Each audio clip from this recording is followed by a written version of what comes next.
इंदौर जिले में 5% सरकारी सेवक ऐसे हैं जिन्होंने राज्य शासन के आदेश के बाद भी अपना समग्र आईडी और IFIMS अपडेशन नहीं कराया है।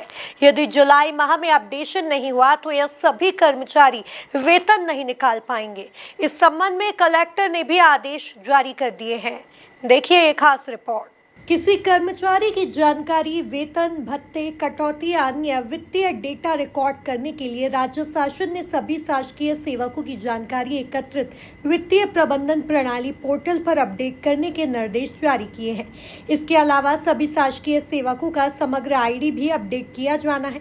इंदौर जिले में करीब 25,000 अधिकारी कर्मचारी हैं। इनके अपडेशन का कार्य जनवरी से प्रारंभ हो गया था। प्रत्येक विभागों को इसके लिए समय समय पर सूचना भी दी गई। इसके बावजूद 5% अधिकारी कर्मचारियों का रिकॉर्ड अपडेट नहीं हुआ है।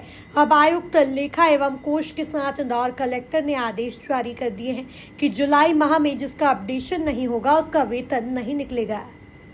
देखिए, शासन की तरफ से दिसंबर एंड में ये निर्देश जारी किए गए थे कि सभी शासकीय सेवकों का समग्र और IFMIS का लिंकअप होना है। जनवरी से ये ड्राइव स्टार्ट हो गई थी और फर्स्ट फेज़ में रेगुलर कर्मचारी जो हैं अधिकारी कर्मचारियों का अपडेशन हुआ है और इंदौर ज़िले में लगभग 95% प्रोग्रेस हमने कर लिया है। जो 5% केसेस बचे हुए हैं उनमें स्थिति कुछ ऐसी है कि किसी का डेट ऑफ बर्थ, किसी की डेट ऑफ ज्वाइनिंग को लेकर जहाँ से जो त्रुटि सुधार है या संशोधन है वो उनके विभाग स्तर से होना है, विभाग प्रमुख के द्वारा होना है। और या फिर कुछ ऐसे केसेस हो सकते हैं जिसमें आधार अपडेशन 2 या 3 बार हो चुका है तो अब उनमें समस्या आ रही है। इस विषय में आगे कार्यवाही ये होनी है कि आयुक्त कोष एवं लेखा महोदय एवं कलेक्टर महोदय के द्वारा भी ये निर्देशित किया जा चुका है स्पष्ट रूप से कि यदि जुलाई में उन लोगों के अपडेशंस नहीं होते हैं तो उनका वेतन आहरित नहीं किया जाएगा। जी, नॉन रेगुलर की भी अभी ड्राइव स्टार्ट हो गई है और टारगेट हमारा इसी महीने का है। जुलाई माह में हमें इंदौर में करीब 1617 कुछ डाटा है, उनका हमें अपडेशन करवाना है। अभी लगभग 9 से 10% हम पहुंच पाए हैं, जो कि इसी महीने स्टार्ट हुआ है।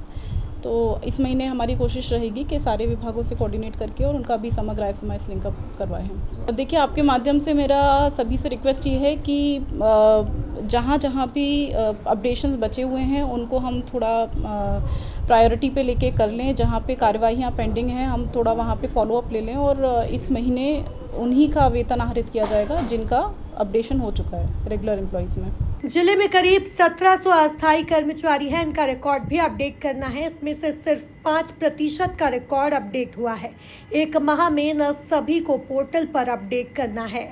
Bureau report, MP news, Indore.